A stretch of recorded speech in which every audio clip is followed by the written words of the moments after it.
Boa noite, gente. Esse pessoal é muito amoroso, né? Muito bondoso. Vamos abrir nossas Bíblias. Peço, por favor, que você acesse ou abra lá em Lucas capítulo 5. Lucas 5, a partir do verso 17. Para quem não me conhece, eu sou o Ronde, sou pastor aqui na Vide. Que bom estarmos juntos aqui mais uma vez nessa noite. Lucas 5, a partir do verso 17. Os voluntários que estão em pé, se quiserem sentar na escada lá, fica à vontade, tá? Se estiverem muito cansados, ou vocês vão passar pelo que eu passo todo domingo. Ficar em pé, mas tá bom, todo mundo aguenta. Olha o que diz esse texto do Evangelho segundo Lucas. Certo dia, quando ele ensinava, estavam sentados ali fariseus e mestres da lei, procedentes de todos os povoados da Galiléia, da Judéia e de Jerusalém. E o poder do Senhor estava com ele para curar os doentes. Vieram alguns homens trazendo um paralítico numa maca e tentaram fazê-lo entrar na casa para colocá-lo diante de Jesus. Não conseguindo fazer isso, por causa da multidão, subiram ao terraço e o baixaram em sua maca, através de uma abertura, até o meio da multidão, bem em frente de Jesus. Vendo a fé que eles tinham, Jesus disse: Homem, os seus pecados estão perdoados. Os fariseus e os mestres da lei começaram a pensar: quem é esse que blasfema? Quem pode perdoar pecados a não ser somente Deus? Jesus, sabendo o que eles estavam pensando, perguntou: por que vocês estão pensando assim? Que é mais fácil dizer: os seus pecados estão perdoados, ou levante-se e ande?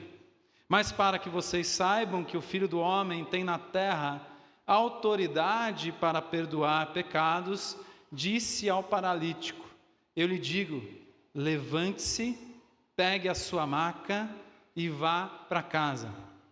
Imediatamente ele se levantou na frente deles, pegou a maca em que estivera deitado e foi para casa louvando a Deus. Todos ficaram atônitos e glorificavam a Deus, e cheios de temor diziam: hoje vimos coisas extraordinárias. Há alguns anos, se me perguntassem: como é a igreja dos seus sonhos? Como é a igreja dos seus sonhos? Eu diria rapidamente: eu não sonho mais com igreja. Eu não sonho mais com igreja. Eu quero contar um pouquinho dessa história para vocês. Eu e a Ju, nós éramos missionários aqui no Pará. Nós já moramos um primeiro momento, um primeiro tempo aqui no Pará. E depois desses anos como missionários no Pará, nós decidimos, nos aventurarmos aí no pastorado.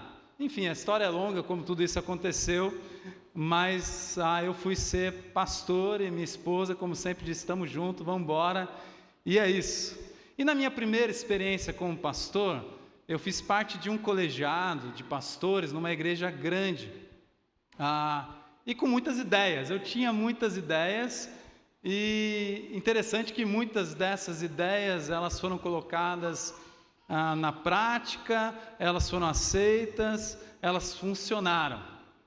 Só que logo de cara, nessa primeira experiência que nós tivemos, nós aprendemos uma lição importante na vida eclesiástica, na vida da igreja. Igreja tem dono, ou donos.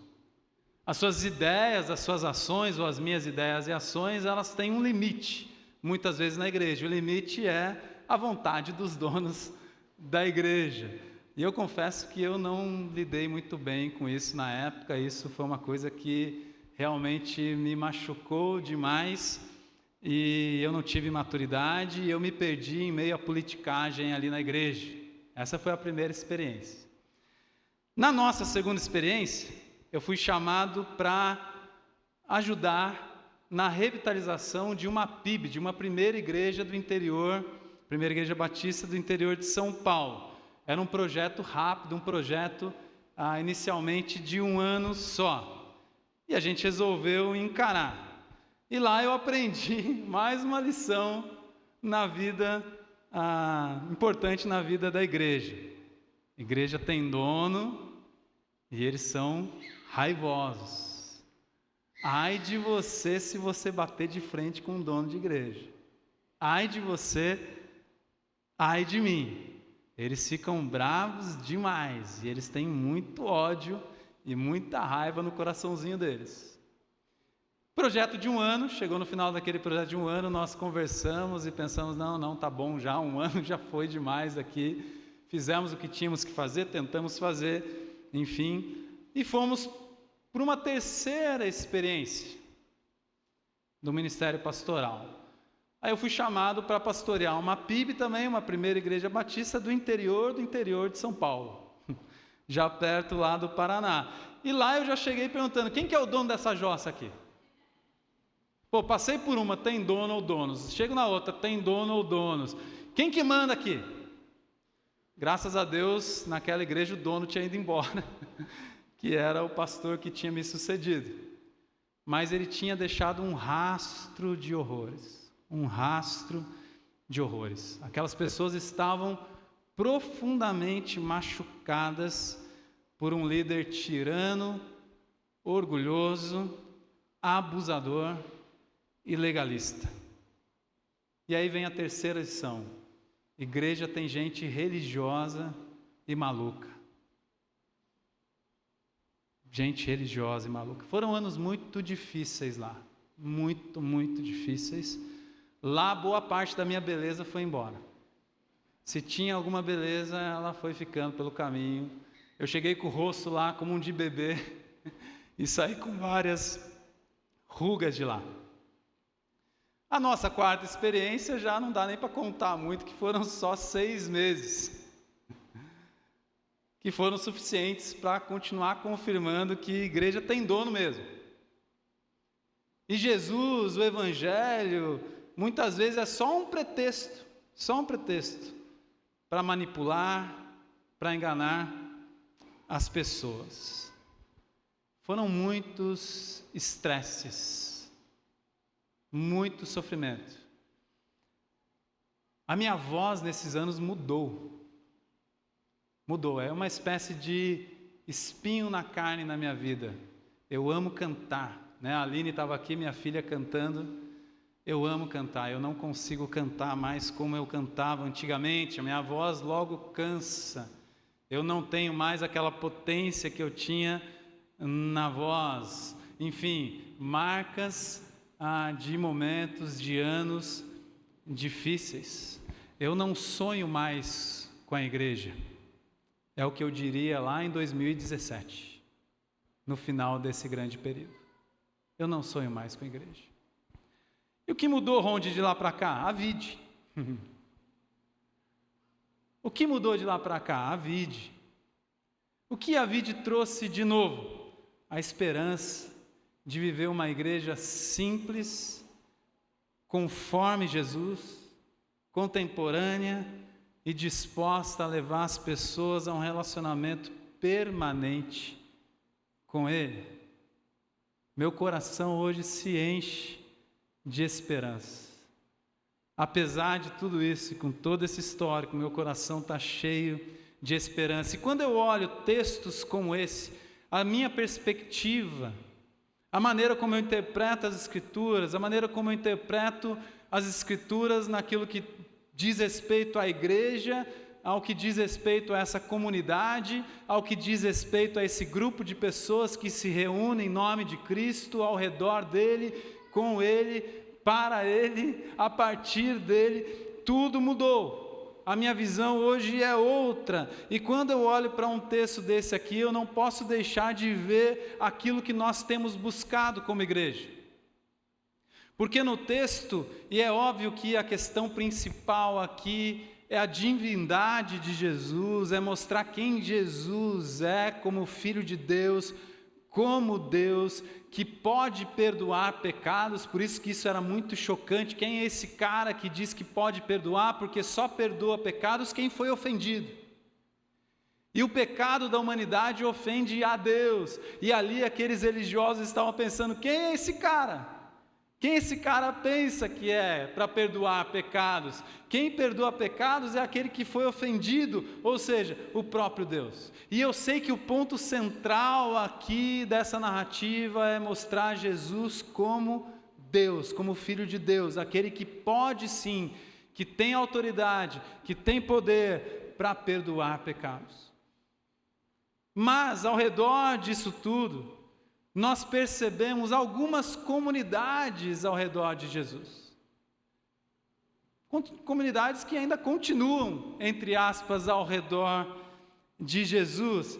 A gente percebe as multidões que o seguiam, mas além das multidões, nós percebemos duas comunidades que me chamam a atenção aqui nesse texto. Primeiro, a comunidade religiosa.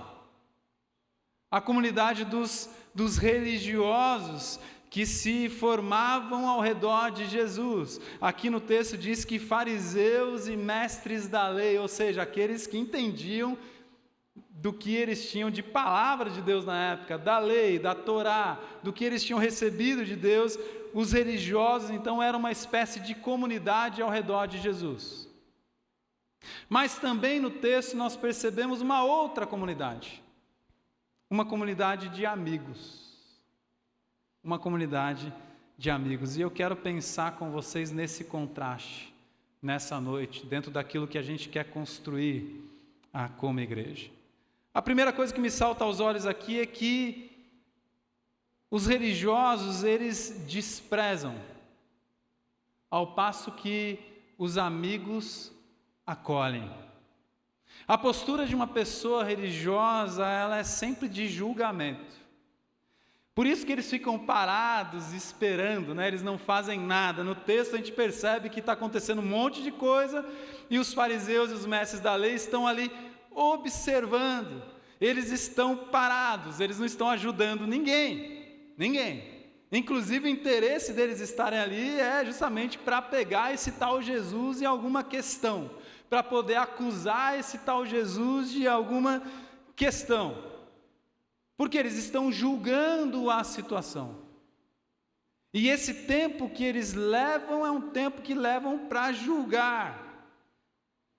Mas no mesmo texto nós percebemos um grupo de amigos que acolhem um paralítico. Um grupo de amigos que acolhe um paralítico, ou seja, acolhe uma pessoa independentemente da sua condição. Eles simplesmente acolhem. Por quê? Porque amigos acolhem, religiosos desprezam. Logo no começo da VID, quando a gente surgiu, nós estamos fazendo 4 anos, então a gente gosta de fazer retrospectiva, né?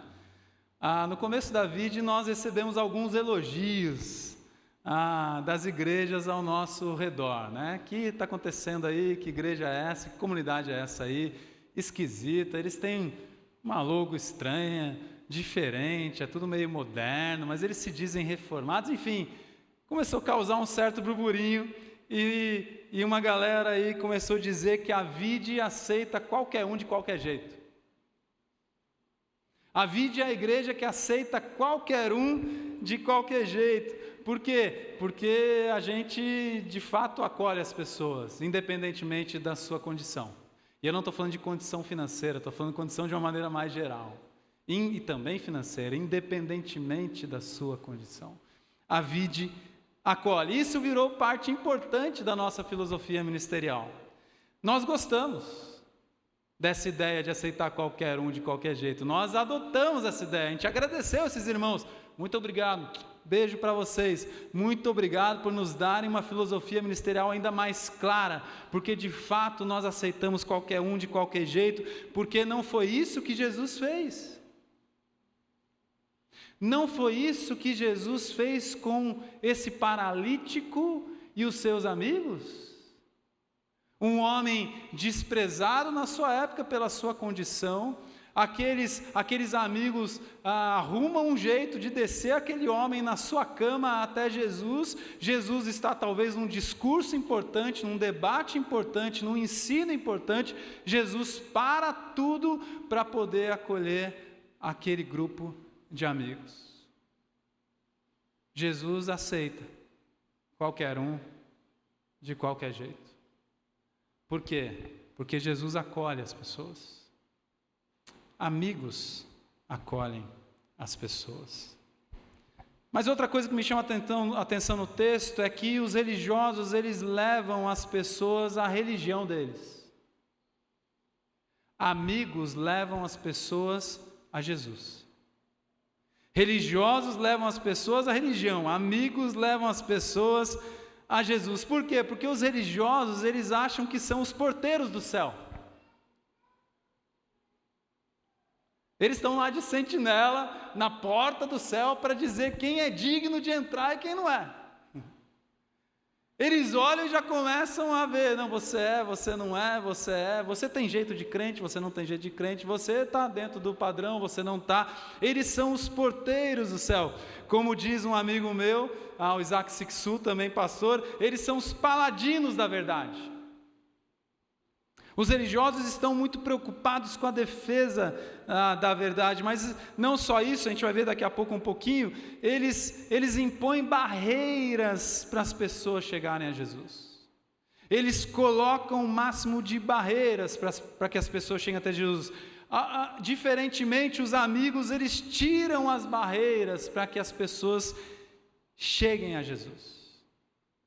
Nessa narrativa, nós percebemos amigos que rompem qualquer barreira. Eles querem levar esse amigo paralítico até Jesus. Por quê? Porque Jesus vai poder resolver o problema que eles não conseguem resolver. Então eles têm uma missão, levar esse cara até Jesus, e eles vão até o final com isso, e eles vão dar o jeito deles. E aí eles chegam lá, a multidão, não tem como atravessar a multidão e levá-lo. Vamos dar um jeito. Vamos subir na parte de cima da casa, vamos baixar esse cara com cordas lá no meio, para que Jesus possa vê-lo. Não tem barreiras para a gente, nós iremos romper essas barreiras para levar o nosso amigo até Jesus. É interessante que no primeiro concílio da igreja em Jerusalém, está lá em Atos 15, versículo 19, depois de uma série de discussões que envolviam, enfim, a religiosidade, que envolviam a religião de Israel, há um consenso no final, e Tiago toma a palavra como líder aí e fala: nós não devemos colocar barreiras para que aqueles que não são judeus conheçam a Jesus, venham ao Evangelho. Nós não devemos colocar essas barreiras, nós temos que tirar essas barreiras. Porque a religião é uma barreira. Os costumes religiosos muitas vezes se tornaram barreiras para que as pessoas não cheguem até Jesus. Lembra, os religiosos estão preocupados em levar as pessoas à sua religião e não a Jesus. Eles não acolhem as pessoas. Eles querem aqueles que acham que são dignos de conviver com eles.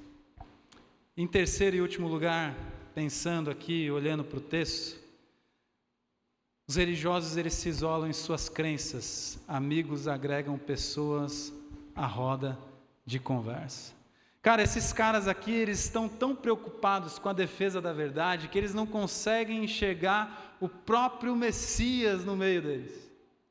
Eles estão tão preocupados com a defesa da verdade que eles não conseguem enxergar o próprio Deus encarnado ali, presente, na frente deles. Ou seja, eles tinham todas as profecias, eles podiam interpretar as profecias se fizessem corretamente, não pensando de maneira religiosa. Jesus está com eles, mas eles não conseguem enxergar. Eles não conseguem enxergar, eles só querem defender a verdade. Os amigos, eles não. Eles vivenciam com as pessoas os dilemas da vida, eles são empáticos. Eles não estão preocupados em defender a verdade, eles estão preocupados em ouvir a pessoa. Eles sabem que, como seres humanos, nós temos muitos dilemas, muitas crises, muitas dúvidas. Por exemplo, no texto, os fariseus e os mestres da lei não estavam preocupados com o paralítico. Eles não tinham preocupação alguma com aquele homem. Eles estavam mais preocupados em apontar: olha, quem é esse cara aí? Quem é esse Jesus que está dizendo isso? É como se a gente trouxesse para nós, são aqueles que estão mais preocupados em apontar o que é bíblico e o que não é, do que ouvir e sentir a dor das pessoas. Aliás, esse lance do que é bíblico é um negócio muito confuso. O que é bíblico para você pode não ser bíblico para mim. O seu entendimento das Escrituras, em determinada parte dela, pode não ser o meu entendimento das Escrituras. Quando você está dizendo, é bíblico, ou você está apontando para as pessoas, olha, isso é bíblico, isso não é bíblico, ou você deixa de acolher as pessoas pelo que é bíblico, pelo que não é bíblico. Espera aí, bíblico para quem? Bíblico para você? Bíblico para os pais da igreja? Bíblico para os reformadores, bíblico para os teólogos aqui, enfim, de plantão na igreja, bíblico para que espécie de teólogos? Quais são eles? Que pensamento eles têm? Quais são as suas convicções? Qual que é a sua linha de interpretação? A sua linha hermenêutica? É bíblico o quê? E de repente o amar as pessoas, que é o resumo da lei, que o próprio Jesus colocou e falou, olha, o que há de mais importante nas Escrituras é amar a Deus e amar o próximo, ou seja, o amor é a lei áurea. É o que há de mais importante. Paulo vai dizer, depois de falar de uma série de coisas para a igreja de Corinto, falar sobre os dons e dizer que tudo isso é muito legal e tal, quando ele vai para aquele capítulo super conhecido, que é o capítulo 13 da primeira carta, que fala sobre o amor, ele fala, agora eu passo a falar para vocês sobre um caminho mais excelente, algo superior a tudo isso. Algo que é superior aos dons e qualquer outra coisa que a gente possa fazer, que é o amor. E Paulo ainda diz, se você fizer um monte de coisa que aparentemente é boa, e não tiver amor, isso é só barulho. Isso não quer dizer nada. Você pode entregar o seu corpo para ser queimado em favor das pessoas. Se não tiver amor, isso é um sacrifício em vão. Isso é nada. Os religiosos, eles estão mais preocupados em apontar. Por quê? Porque eles se isolam nas suas crenças. Eles não agregam as pessoas a uma roda de conversa. Entenda um negócio, isso aqui é muito sério. Acolher as pessoas não é pregar a palavra para elas. Vamos lá, desperta aí. Acolher as pessoas não é pregar a palavra para elas. Acolher as pessoas é viver a palavra com elas. Não adianta nada você e eu pregarmos, que eu vejo muito crente na atualidade preocupado demais em pregar a palavra para as pessoas, ou seja, de novo, aquela postura de que eu tenho algo a ensinar. Eu sou mais espiritualizado. Eu vou pregar a palavra para você. Não, viva a palavra com elas. Viva a palavra. Não adianta, a gente pode sair pregando a palavra na rua aqui. Se a gente não viver a palavra, de nada vai adiantar. De nada vai adiantar. Acolher é viver a palavra, verbo, presença com as pessoas. Essa palavra é a presença do próprio Jesus no nosso meio. Então é vivermos a palavra. Aqui na Vide a gente tem uma preocupação em construir uma teologia dialógica, a partir do diálogo, da conversa, da roda de conversa. A gente não está preocupado a priori com o que é certo, com o que é errado. Não. Aqui você não vai ver a gente ir como paladinos da verdade, segundo as palavras do Isaac Siksu. Não também. Aqui você não vai ver a gente de púlpito dizendo sigam esse ou aquele ou aquilo, porque isso é de Deus, isso aqui não é. Não vamos. Não é sobre isso. Aqui nós abrimos uma grande roda de conversa e a gente constrói a teologia a partir dessa amizade, dessa conversa. Entenda bem isso. Não é que não estejamos preocupados com o conhecimento bíblico. Pelo contrário, nós estamos ainda mais preocupados com o conhecimento das Escrituras. Porque, como bem disse o John Stott, sobre conhecimento da Bíblia, não é citar um texto bíblico, mas é entender, raciocinar dentro dos parâmetros das Escrituras. E isso leva tempo, isso a gente constrói com o tempo e com muito bate-papo. A nossa ideia é acolher as pessoas nos seus dilemas, nas suas crises, nos seus problemas e poder ajudá-las a vencer essas crises. É viver a palavra com elas. E onde você enxerga isso aqui? Na atitude de Jesus. Na atitude de Jesus. Jesus está tratando aqui amorosamente, tanto com os amigos e o paralítico, ele diz ainda a fé Lucas vai dizer a fé dos amigos, a fé daquelas pessoas chamou a atenção de Jesus. Não é a fé do paralítico tão somente, mas é a fé dos seus amigos. Amigos que viviam a fé junto com o seu amigo e que tinham como um grupo de pessoas fé. E Jesus então está amorosamente se comunicando com eles, mas também com os fariseus e com os mestres da lei. Por isso Jesus diz: seus pecados, filhos, estão perdoados. Imagina você como amigo do paralítico e você faz todo esse rolê e todas as barreiras possíveis você vence, você está suado, você está ali, enfim, foi um maior trabalho, teve uma engenharia aí pesada e vocês ficaram calculando como seria, conseguem finalmente, depois de equilibrar ali uma cama com uma pessoa em cima, descem o paralítico até Jesus e todo mundo está naquela expectativa e Jesus fala: filho, seus pecados estão perdoados. Esse não era o fim, mas Jesus sabia o que estava no coração daqueles religiosos, qual era o coração deles, como eles estavam naquele momento. E nós sabemos, pelo que nós já lemos, que Jesus de fato cura aquele homem. Jesus cura aquele homem, Jesus acolhe aquele homem como um ser integral, um ser completo. E é assim que ele faz, e é assim que a gente deve continuar a fazer. Precisamos continuar a fazer.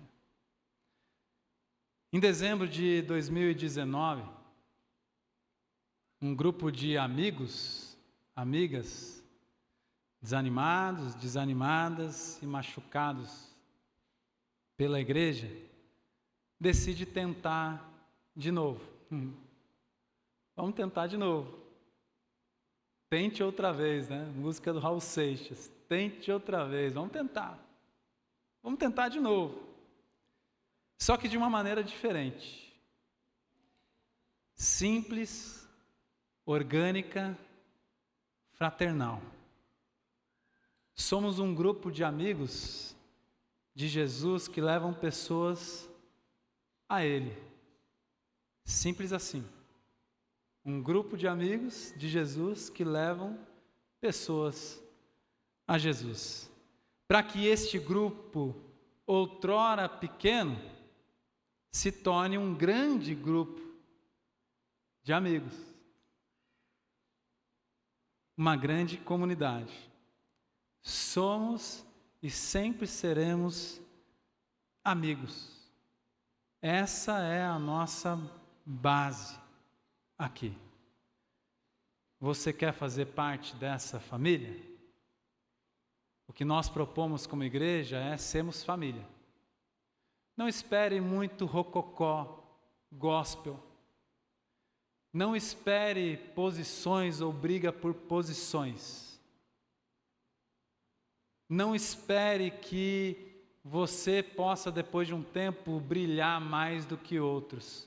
Há uma pessoa central nessa igreja. Essa igreja aqui também tem dono. Toda igreja tem dono. Só que, a partir do nosso nome, Vide, Jesus se apresenta como a videira. Ele é o dono. Ele é o cabeça dessa igreja. É Ele quem manda aqui. Não sou eu, não é qualquer outro pastor, qualquer outro líder. Por isso essa coisa de brigar por posições, por querer aparecer, para a gente é uma grande besteira gospel. Se você quer essa complexidade dessas igrejas, a Vide não é para você.